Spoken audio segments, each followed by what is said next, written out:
Claire Rapp is a PhD student at Ohio State University's School of Environment and Natural Resources. Her research focuses on the psychology of wildfire management, including how fire managers use decision support tools and how interpersonal dynamics influence trust between incident management team members. Thanks so much for being here, Claire. You can go ahead and get started when you're ready. Awesome. Thank you for that introduction. Hi, everyone. I'm really excited to be presenting the work that I did with a couple collaborators at Ohio State and also Dr. Matt Jolly over at the Forest Service. So today I'm going to be giving a presentation that goes over why we would be interested in the psychology of how fire managers use weather information and short-term weather forecasts, and then doing a bit of a dive into this paper that I recently published with my co-authors on the role of short-term weather forecasts in fire manager tactical decision-making through a choice experiment that we issued. So as I was introduced, I am a psychologist by training. That's my home discipline, and I apply my disciplinary training to fire management. So it might be interesting to ask, what does that look like? What does it mean to study the psychology of fire management? So a psychologist might ask a bunch of questions about how people think, how the mind works. Things like, how do people form judgments about their preferences? What information do people look for when trying to make choices? And how do people make decisions under risk and uncertainty? And when I ask these questions, I ask them as they relate specifically to fire managers. So how do fire managers form judgments about their preferences when it comes to tactical decision making? What information do fire managers look for when they're trying to make decisions? And perhaps most commonly asked when it comes to fire managers, how do they make decisions under risk and uncertainty, considering that fire management is full of risk and uncertainty? And it's important to take a psychological perspective when we look at fire management, because we might ask questions like, what strategies do fire managers use to make decisions? Decision psychology can give us a lot of insight into the eventual outcomes of fires based on the choices people make. So, for example, when we talk about decision strategies, we might think about something like this. We might think about a fire on a landscape that is expected to travel a certain distance over an amount of time with a relative proximity to a town in an area with particular terrain, fuels, slope aspect, etc. And we might think that a fire manager might use a decision strategy that looks something like a rational actor. So if they have all the time in the world and all of the information in the world, they would calculate in their head, if the fire is this far away and the weather is this and the terrain is this, and then I'm going to integrate all of that, and I'm going to come up with this optimal, efficient, perfectly rational decision of the absolute perfect thing to do. But that strategy of decision making might be kind of an ideal that we want to strive for, but it's often not realistic considering the actual logistics of making decisions on a fire. So we might think that a decision strategy looks something a little different, looks something like recognition prime decision making. Instead of integrating complex information in order to come up with the one most efficient alternative, you might instead look for information that cues you into recognizing that this fire is similar to a previous experience. You look at the behavior, you look at the weather, and then you go through a Rolodex in your mind of previous fire experiences and find something that's similar or that matches, and then adapt your strategy according to that recognition. So we can see two kinds of potential decision strategies influencing what information people look for and how they use that information. Now, it's important to ask, why do decision strategies matter? Because that might seem, in the abstract. In reality, no one really fully embodies one or other of those. It's complicated, and people change how they make decisions. But ultimately, decision strategies matter because it will influence the outcome that you end up choosing, and it will influence the information that you use. For example, decision strategies ultimately influence your preferences. We can broadly break down decision strategies into two groups. Some decision strategies are what we call compensatory. You are willing to accept less of X to get more of Y, which is to say you're willing to compensate to get more of one thing in order to get less of others. So you are willing to spend more to have fewer houses at risk, but you can trade off between those two. There's a balance to be struck. Alternatively, a different kind of decision strategy would be non-compensatory, when you want to maximize one specific attribute and you're not willing to make trade-offs for that attribute. So no matter how much money it costs, you want to minimize the number of houses put at risk, for example. That's an example of a non-compensatory strategy. And the difference between these is important because it can influence what decisions people make. So if we take this as a really simplified example, let's say that we have 3 different plans that we're trying to choose between. This is very simplified, but this is just for the sake of demonstration. And there are 3 different attributes. In this case, a higher number means better. And so you can choose 3 plans that vary on firefighter safety, number of homes lost, and how much it costs. If you were a compensatory decision maker, perfectly compensatory, you would simply add up the value of each of these attributes and then choose the one that has the highest utility. In this case, you would go for plan 1. But what if you were a different kind of decision maker? For example, maybe you have decided that what you actually value is minimizing risk to firefighter safety. So no matter what, regardless of the number of homes that are put at risk or the total budget, your goal is to have the tactic that most maximizes firefighter safety. In that case, you're a non-compensatory decision maker, and you would prefer plan 2. But as I said before, it's a little more complicated than that, and people aren't perfectly compensatory or perfectly non-compensatory. And in fact, over the course of a fire event, you may change how much you're willing to make trade-offs and how much you're not. So in reality, most people are probably, to some extent, an adaptive decision maker, willing to make trade-offs between some attributes, but unwilling to make trade-offs between others. And that might look something like not being willing to accept greater risk to firefighters, regardless of how it impacts the budget, which means you're non-compensatory in that you do not consider the role of budget in your decision making. But you recognize that there are trade-offs between the relative risk to firefighters and the relative number of homes that will be lost. So in that case, you will choose the plan that strikes the best balance between firefighter safety and homes lost. And in that case, you would choose plan 3. So 3 different decision strategies, 3 different preferred decisions. Now, the important point that I want to stress here is that all 3 of these are defensible.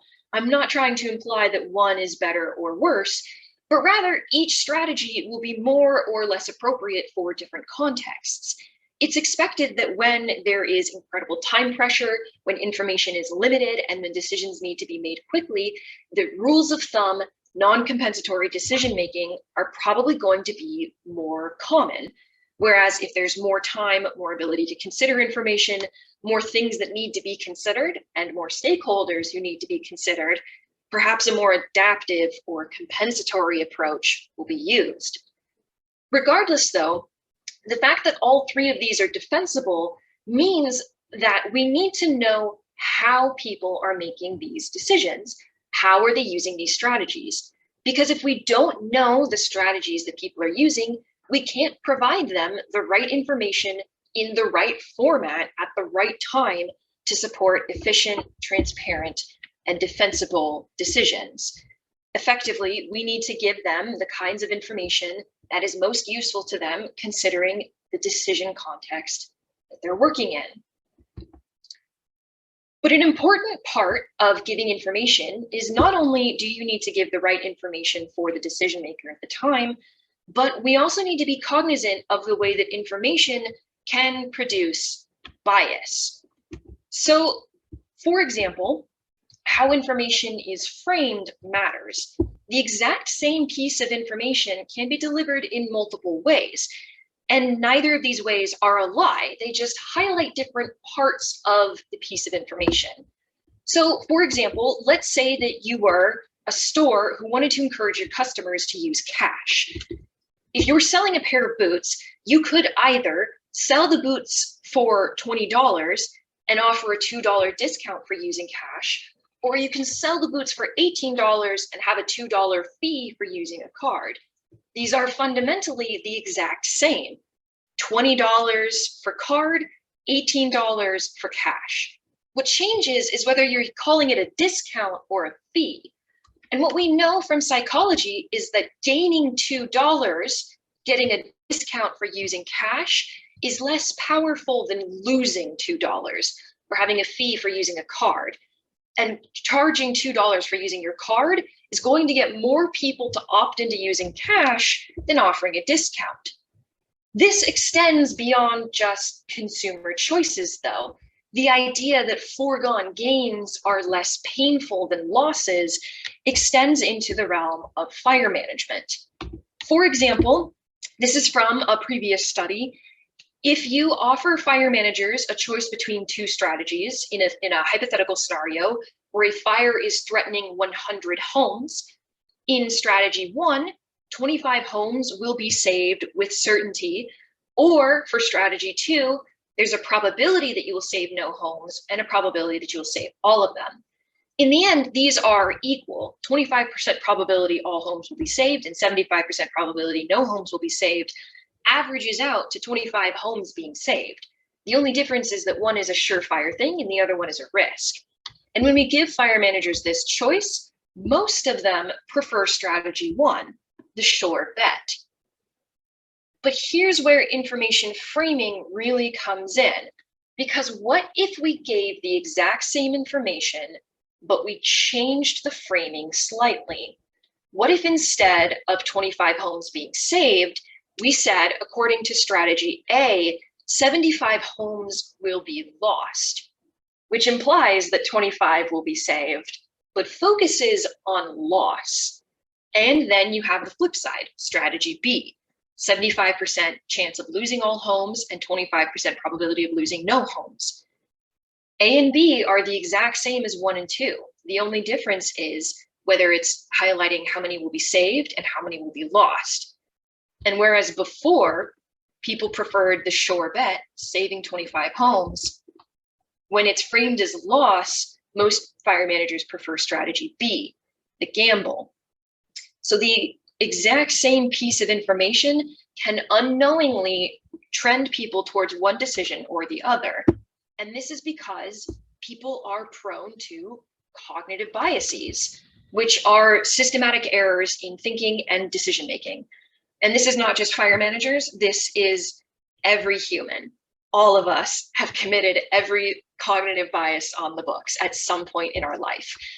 And a lot of these are probably recognizable to a lot of us. Things like confirmation bias is a form of cognitive bias, where you only seek out information that confirms your current opinion and you ignore opposing information.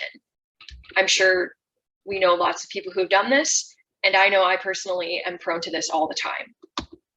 There's also the status quo bias, which is a preference for whatever is considered the baseline or the status quo.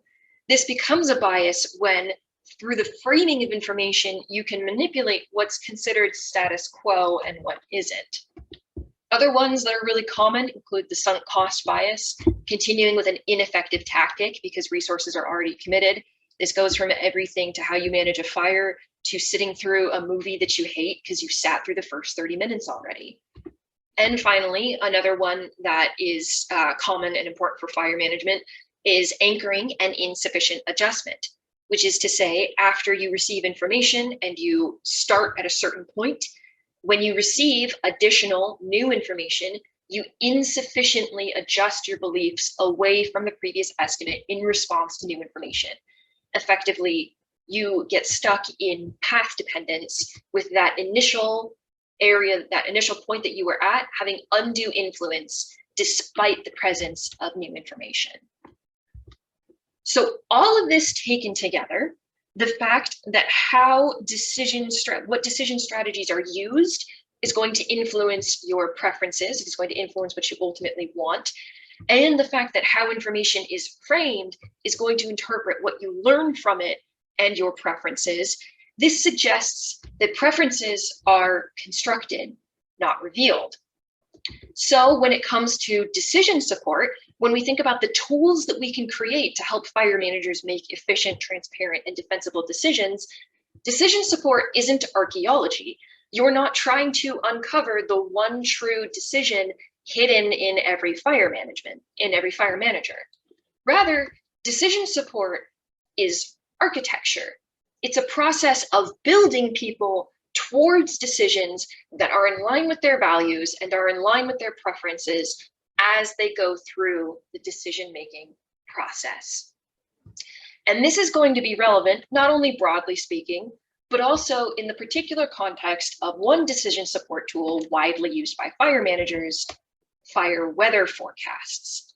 So now that we've established what decision psychology looks like and how it looks when we apply it to fire managers, and we've done a little bit of background on decision strategies and cognitive biases, considering that fire managers are humans, so they're prone to all of the same errors that all humans are, it's important to ask, how do they use weather forecasts? An important piece of information. And that's a broad question, and we could break it down into many, many, many different sub-questions. For example, we could ask what decision strategies they use when given information, how compensatory or non-compensatory are they? We might also ask, how do they interpret fire weather information? What lessons do they learn from it? And because framing effects are omnipresent, everything has a frame, we might also ask, how does framing affect how fire managers interpret weather information? And these three questions are all going to be guiding the paper that I'm going to talk about today.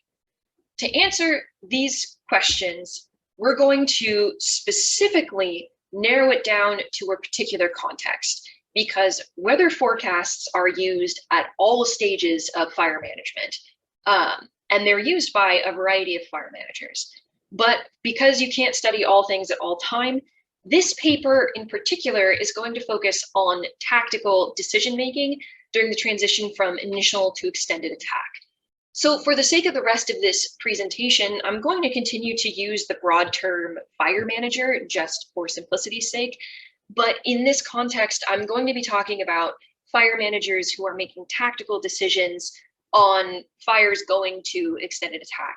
So not line officers, but more operations, IC, and that role. This isn't to say that there aren't important uses for these tools for other fire managers, but that's just going to be the framing for this talk. So in our study, we focused on this particular moment in fire management, the transition from initial to extended attack, and we wanted to know how people use fire weather. So the method that we used is called a choice experiment, which has a long history in marketing research in particular. For example, if you were a marketer and you were trying to figure out what people look for when they're purchasing a new vehicle, you could give people a task like this. So you give them several different cars that vary on brand, type, engine, price, and you have people go through a series of choice sets where they choose their favorite one. And then when you have enough people go through enough choice sets, enough number of times, you can calculate, okay, how much utility, how much happiness does the brand Ford give versus the brand Chevy? And so you can calculate the relative importance, not only of brand versus price, but you can also calculate how much utility or happiness Ford versus Chevy gives you. So when we take this method and we bring it to fire management, what that's going to look like is, first, we're going to assign people to two conditions. So as I said, we are transitioning from initial to extended attack. And in our choice experiment, the respondent is arriving on the scene, which means things have been happening during initial attack. So we had two conditions that we randomly assigned respondents to. In the first condition, the initial team that the respondent was not on was indirectly attacking the fire. And now we're going to give you a bunch of choice sets. Which of these fires are you most willing to switch to direct attack? In the other condition, it's swapped. So the initial team strategy has been to directly attack the fire. For which combination of attributes would you be most likely to switch to indirect attack? So people only had to make one kind of decision. They were either assigned to condition 1 or condition 2. We then, instead of giving them brand, model, price, we gave them a bunch of attributes. So we gave them alternatives, choices that had the forecasted wind, relative humidity and precipitation, and also time and season and energy release component, or ERC. So for each one of these, they had one value from each row for each choice set. We focused on wind, humidity, and precipitation as our weather forecasts.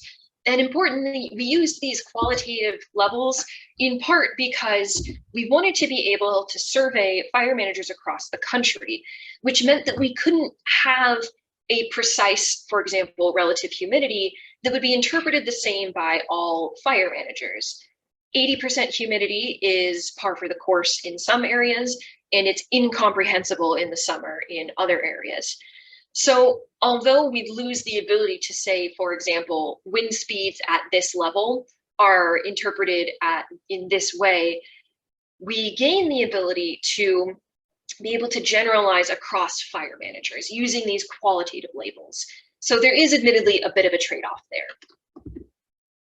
As well, there was a bunch of background information that we wanted to control for. We didn't want fire managers to be interpreting things relative to their last fire because we wouldn't know what that was. And so what we created instead was a hypothetical fire that everybody saw.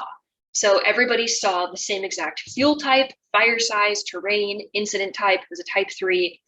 Everybody saw the same local planning documents, public tolerance, nearest community, as well as snag potential and nearest primary care center.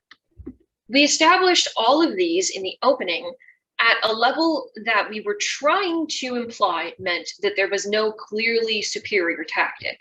Either direct or indirect attack would be acceptable, and then the decision would be primarily influenced by the factors in our choice experiment. For example, if we had set it up such that the only acceptable thing to do was indirect attack, and then we found that weather doesn't matter, because the only acceptable thing to do is indirect attack, that wouldn't be the most useful way to set up our study. We wanted to have the maximum decision flexibility before people saw the variables of the choice experiment. So all of that comes together and it looks something like this. So this is an example of a choice set for condition 2. Fire managers would see 3 different choices, all of them randomly varying on what attributes they have, and they would have to select either the fire that they're most willing to change for, or they could indicate that they were only willing to directly attack all of those fires. There was always a none option. We issued this survey to 4 service FMOs, including AFMOs, so a broad range of FMOs. And we had about 180 responses, roughly evenly split between our 2 conditions. So once we have fire managers go through all of these choice sets, it's then time to calculate how do they interpret these different pieces of information. And that ends up looking like a table like this. And I know for a fact that everybody's favorite thing is to see a giant table with a bunch of numbers with no context. So I'm going to do perhaps something unpopular and instead winnow down onto a key piece of information. So all of these numbers, let's zoom in on forecasted precipitation in particular.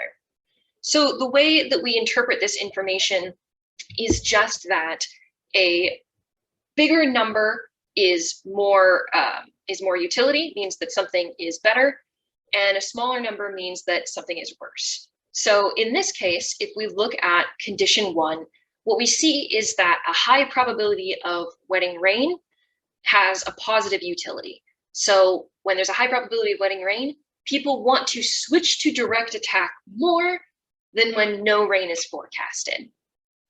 The flip side to that, if we look at condition 2, is the exact same interpretation, but the numbers are inverted. When no rain is forecasted, there's a positive value and people want to switch to indirect attack.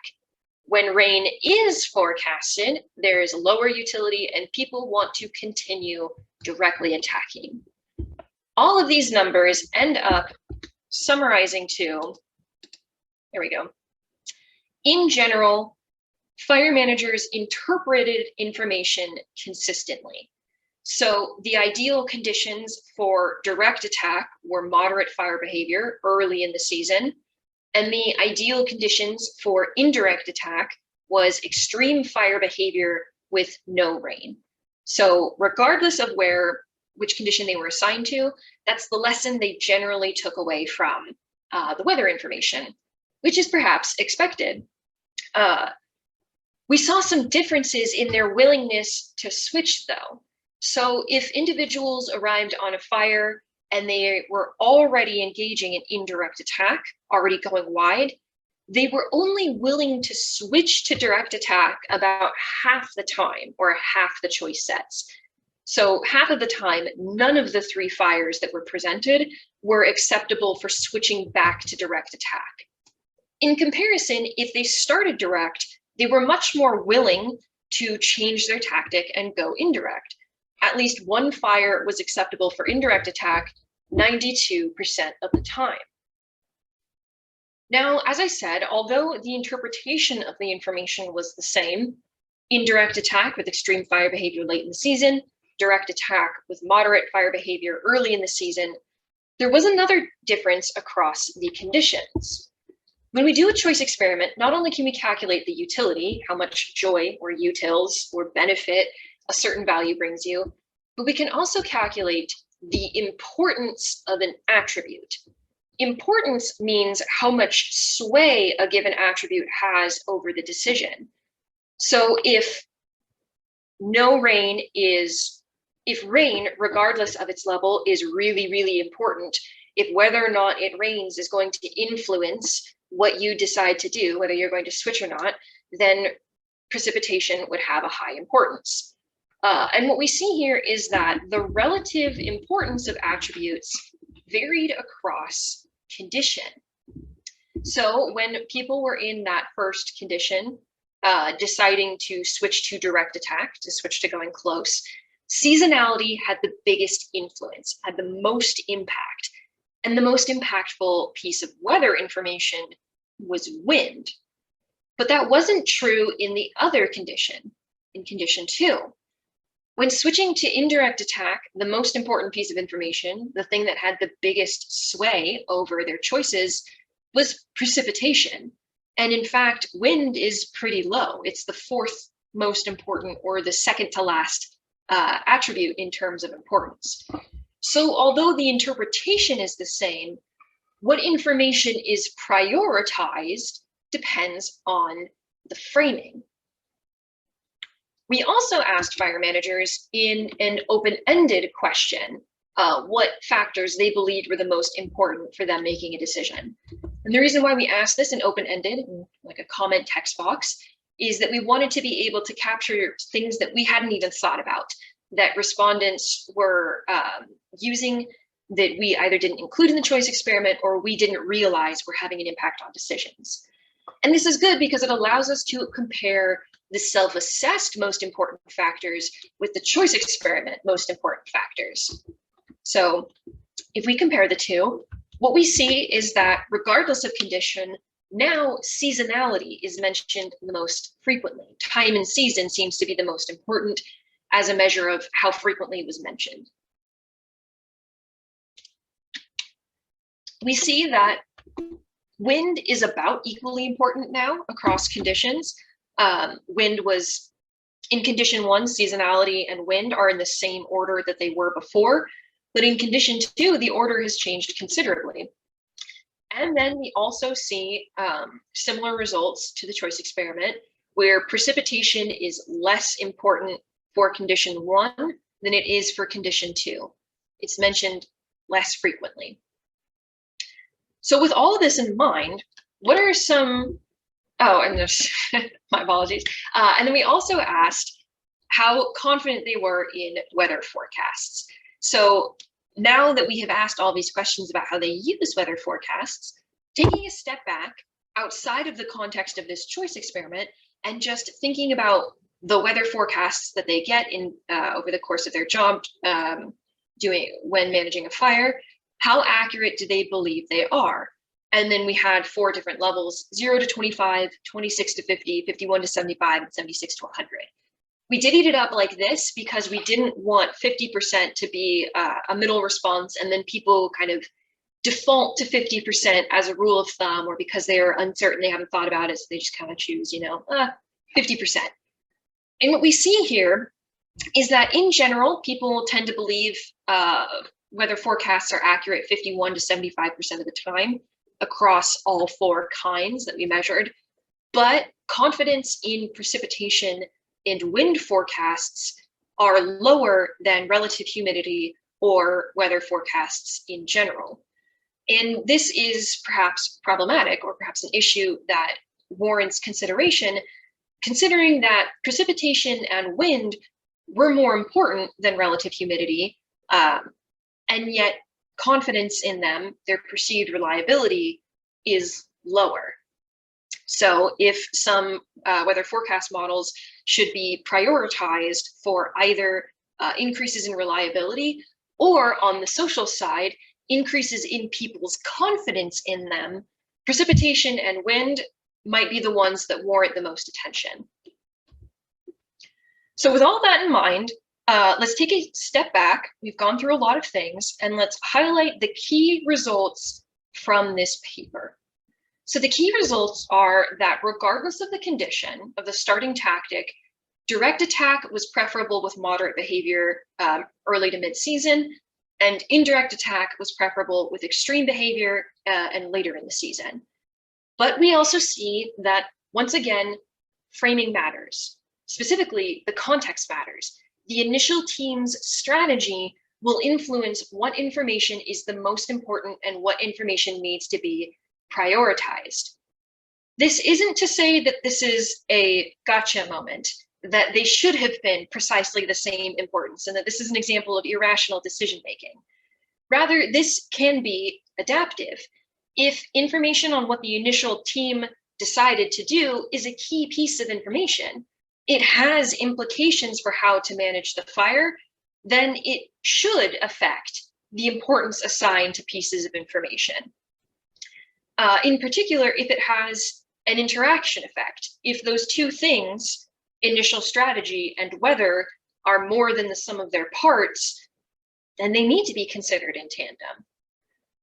But this can also be an example of some of those cognitive biases that we saw earlier.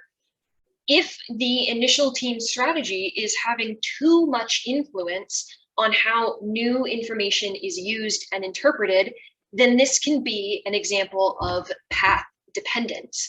And this can be an example of people insufficiently adapting to new information. And with this in mind, this has some implications for how we design decision support tools. So how do we support adaptive decision makers? Knowing all of this, how can we make our information the most useful for the people who need it? Let's take something like precipitation.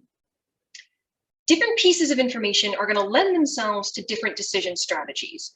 Precipitation has a nonlinear and direct effect on fire behavior.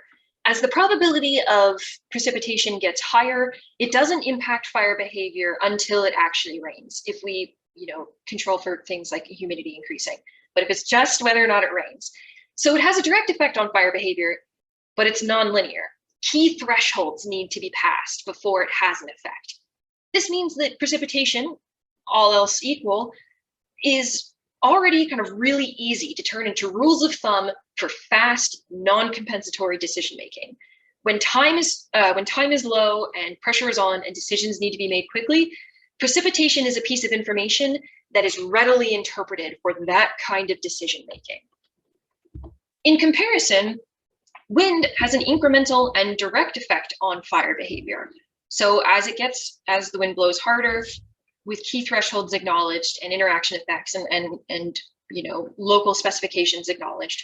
But broadly speaking, when the wind blows faster, fire behavior is more extreme.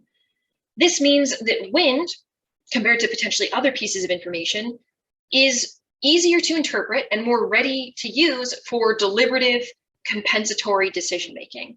It can be used in a way where you can sit down and contemplate and integrate and consider many things in a relatively easy way.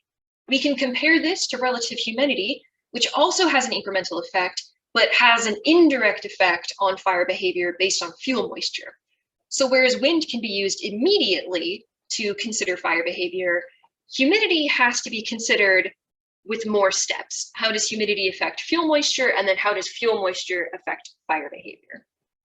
If we consider how information lends itself to different styles of decision-making, we can then consider how can we frame information to better support fast, non-compensatory decision-making and slow, deliberative, compensatory decision-making.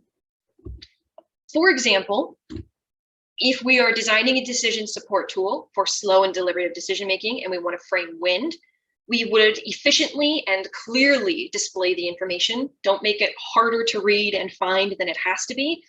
And because there is that time to be deliberative, communicate uncertainty in wind forecasts, communicate potential unreliability, unknowns, because there's the ability to incorporate those into decision-making. In comparison, if we need to give wind information, wind forecast, to people who need to make fast decisions and who are short on time, we should frame it differently. And instead, we should communicate key tipping points and thresholds so that the most important information can be quickly identified. Because information is being used for very fast decision-making, we need to be especially careful of potential framing effects and how it might introduce unintentional biases, because there's not going to be as much time to try to de-bias and try to acknowledge where decision-making is being led systematically astray. So in that case, we need to be particularly mindful about the way that information might be nudging people one way or the other. But there's also things that we can take away here for fire managers. So not only how can we design decision support tools, but how can we just in general be aware that we are prone to cognitive biases, that we are influenced by framing effects, that we are not rational decision makers. Humans make systematic errors in systematic ways. There are a couple tools that can potentially help de-bias. For example, consider the opposite can be a good way to overcome sunk cost bias or status quo bias. So asking, would I be interpreting this information the same way if the status quo had been different? What if the team before me had chosen a different initial strategy? What if something else had been different? Would I be doing the same thing? To overcome confirmation bias, it's important to not only search for evidence that you are correct, but to search for evidence that you are incorrect as well. So in order to be confident in my decision, I need to know that there are things that are saying that I'm right, and there is a lack of things saying that I'm wrong. Actively searching out both kinds of information. And in general, a broad strategy for just supporting more defensible decision-making is metacognition, which is to say, thinking about thinking. Thinking about what information do I need to support my decision strategy? If I am making decisions fast, if I'm going to be using rule-based decision-making, what is the most important versus if I have time, if I am deliberative, if I'm able to integrate, what information do I need? And just generally trying to identify the information that is the most important in light of the decision-making style. So to bring it out to the highest level and to bring it out to some concluding points, It's perhaps unsurprising that weather, especially wind and precipitation, is critical for tactical decision making. It influences fire behavior, and so it's going to influence tactical decision making. But the mere presence of weather information, or of information at all, does not guarantee its use, nor its consistent interpretation across decision makers. And there's a bunch of reasons for that. If the information is perceived as unreliable or irrelevant, then even if it's there, it's not going to be used.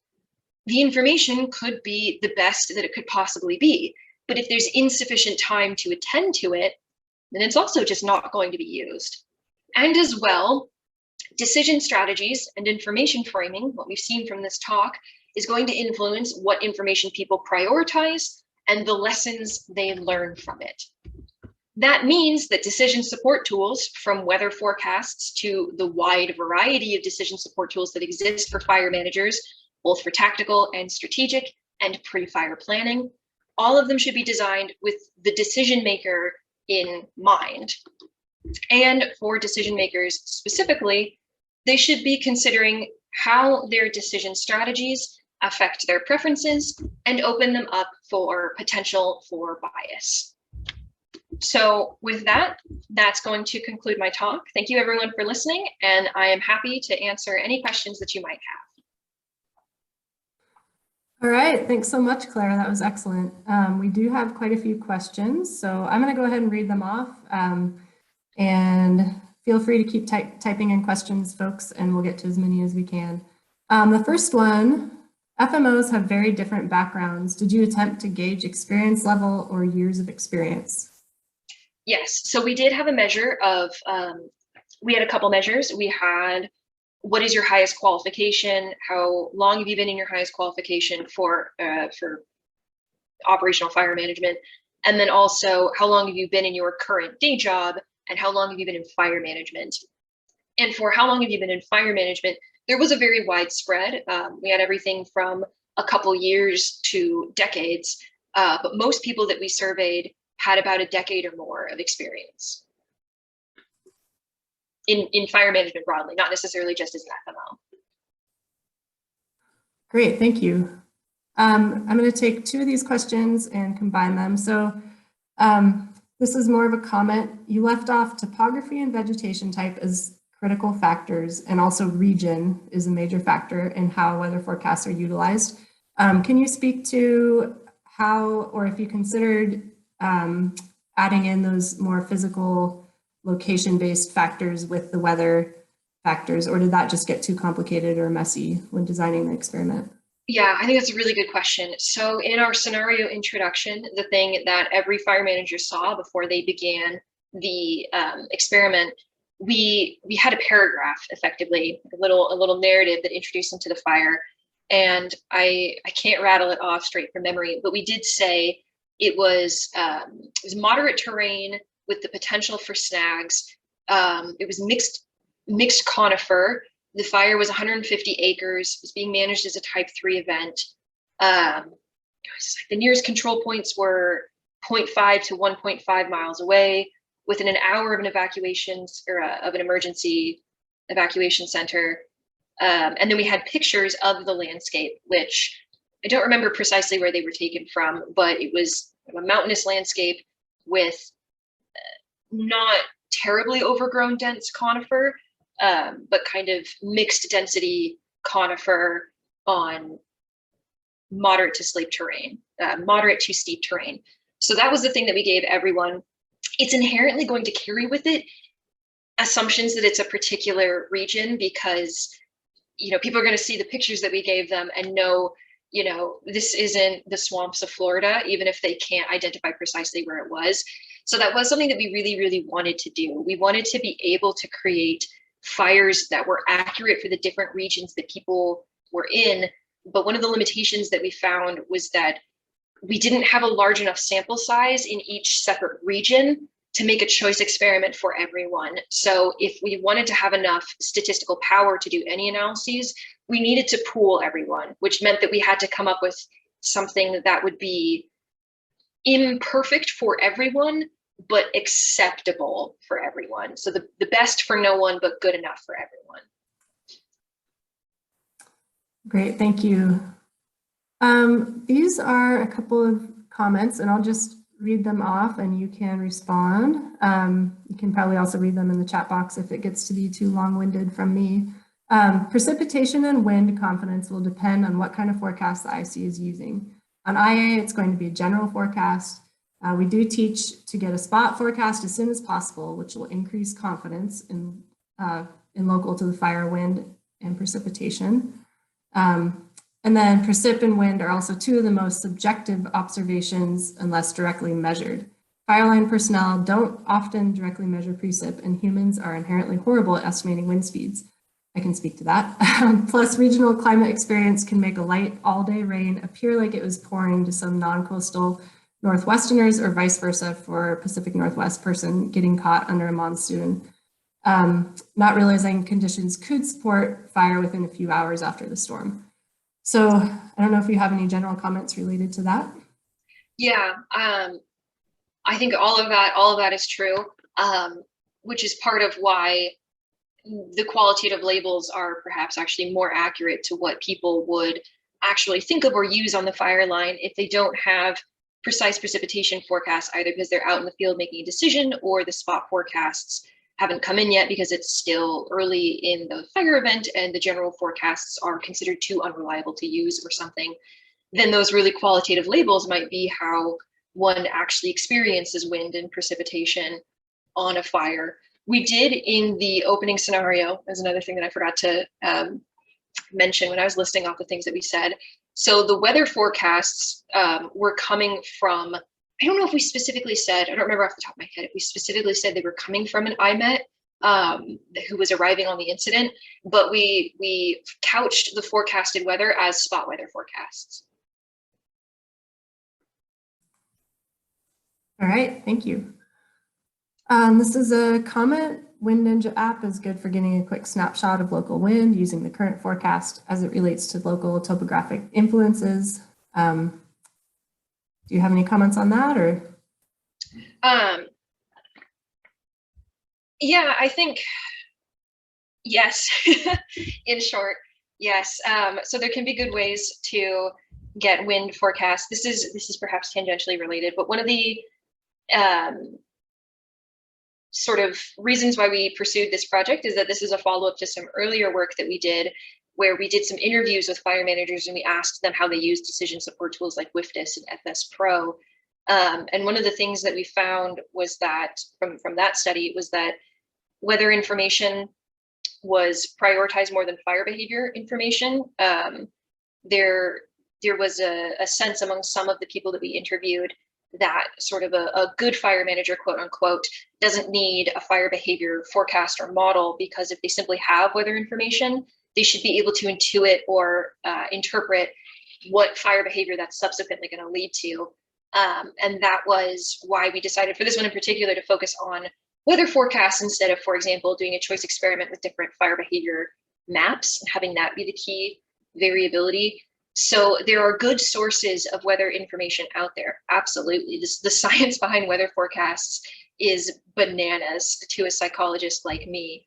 But one of the key things to recognize is that good weather forecasts won't necessarily be used, as I stated before, if there's just not enough time, or if the information is not given in an accessible format, or if it's, regardless of how accurate it actually is, if it's considered unreliable. So if you don't have a good relationship with the person producing spot weather forecasts, for example, or if you have an IMET and you don't like them or you don't know them, you are less likely to consider their information accurate and reliable, and then you are therefore less likely to use it.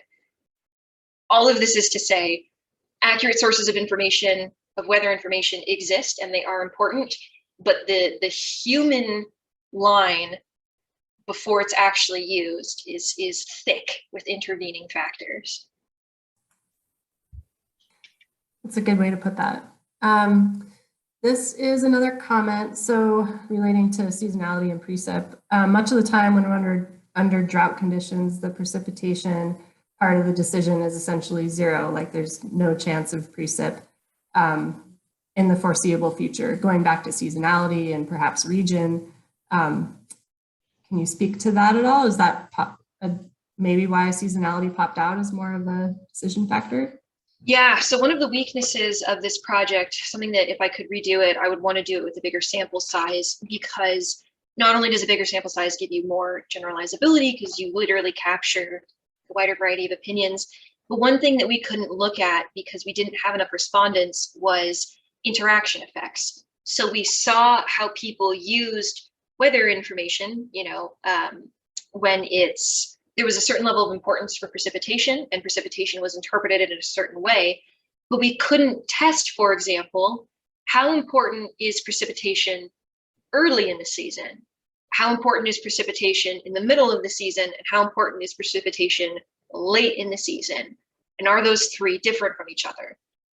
And the answer is they almost certainly are, particularly based on the region. Like in some regions, precipitation early in the season might make things worse because it might be a small rainstorm that's going to have lightning strikes and will actually produce more starts.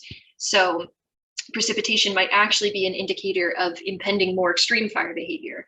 Whereas in the late season, in some regions, it might be considered a harbinger of a season-ending event.